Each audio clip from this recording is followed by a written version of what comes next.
my god, it's Steve Aoki. I'm just messing with you guys. It's not that hype. But is this the big announcement that John D alluded to for February 11th? I'm thinking it has to be. I mean, we haven't heard anything else yet, at least not that I've seen, although admittedly I've been pretty busy today, not as plugged into stuff as I normally am. But this seems to be it. I mean, this seems to be the major announcement. He hinted that they were going to cover collaboration or relationships, that was a big deal.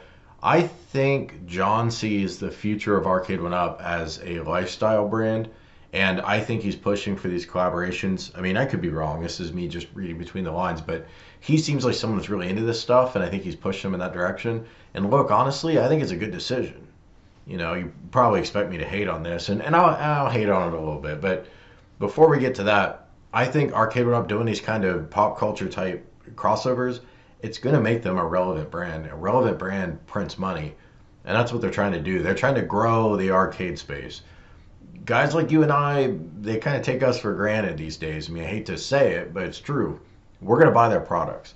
But they've done something in the last year that really is remarkable, and I would have thought maybe almost impossible to accomplish. They got us all away from talking about $50 Walmart clearances, and they created this drop culture, this hype beast, not quite hype beast, but this almost hype beast culture. I'm talking about like hype beast would be the Supreme drop they did. People get excited, they get hype, they use bots to buy it. There's limited quantities, everybody knows it's going to sell out, and it's sold out. And I'm not saying everything they drop is supreme levels of hype beast, but people now are worried about their products coming to stores and then getting bought up and not being available anymore. They do pre-order openings that are really, really narrow. And it's a lot different than last year when they would just dump as much inventory as they can. I think NBA Jam is one of the better products they've ever done. I still think that. But the reality is you can get it at Walmart, Costco, whatever, on sale at $1.99 with a stool in some cases. And I think at some Costco locations, I mean, really wild stuff. They do not want that. That depreciates their brand. If they can create hype around their brand, then they can leverage that hype to get better deals from retailers. They can create hype, which will get better deals from licensors and get more licensors, and it just builds and builds and builds.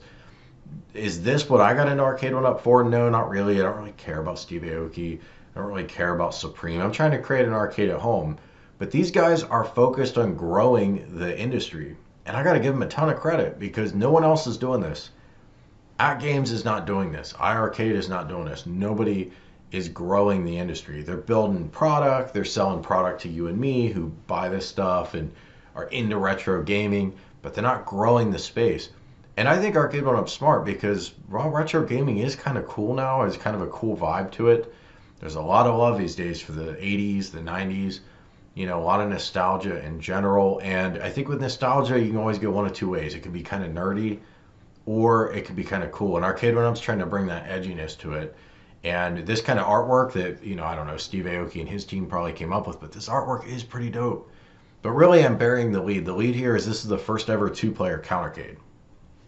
To me, that's not what's significant about this, but to some of you it might be. I never got into the Countercades. I don't really find them appealing. This one I find appealing. I mean, the games list is pretty dope. First off, you got some Street Fighter 2 variants, including World Warrior, which I don't think Arcade1up's ever done before. And then they throw a beat 'em up, Final Fight, which is cool. I think having a beat 'em up in with a fighting game is a good idea. If you're playing it by yourself, you know, you can only play so much Street Fighter 2 by yourself, but you can always jump into Final Fight. Just gives a little versatility to the game. The two-player control panel looks good. It doesn't look out of place here. I already mentioned I think the artwork looks really cool. Notice how Arcade1up deprecates their branding. So the obvious move would have been to put a big old Arcade1up logo on there, but I think they did the smart thing. They shrunk down the Arcade1up. You and I know this is Arcade1up product. These are the normal panel shapes for a Countercade. This is the normal marquee for a Countercade. But they take their logo and it's small because it's not about them. It's about the collaboration. So I think that's smart. Did John D overhype this? If this is the only thing they're announcing today and this is the big, huge announcement, hell yeah, he overhyped it. And that's Garbo. But is this cool? Yeah, it's kind of cool. Does it matter to you and me? No. They're only making 30 of these things, so none of us are going to get one.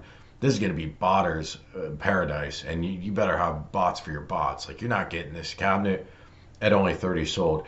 But it's not really about the product. It's about them reaching out into pop culture. I mean, they got an article on The Verge on it. There are probably a lot of other articles on it.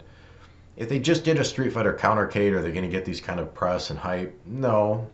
But because it involves Steve Aoki, it's relevant, it's whatever. I bet they're going to do more of these with more artists. I think it's smart. Remember Beats by Dre? Beats by Dre were crappy headphones that were overpriced, but Beats by Dre had the Dr. Dre name, and then they started putting other names on it. They'd have other artists, the Beats by Gaga, and blah, blah, blah. Whatever. I thought it was a dumb product. It was a dumb product.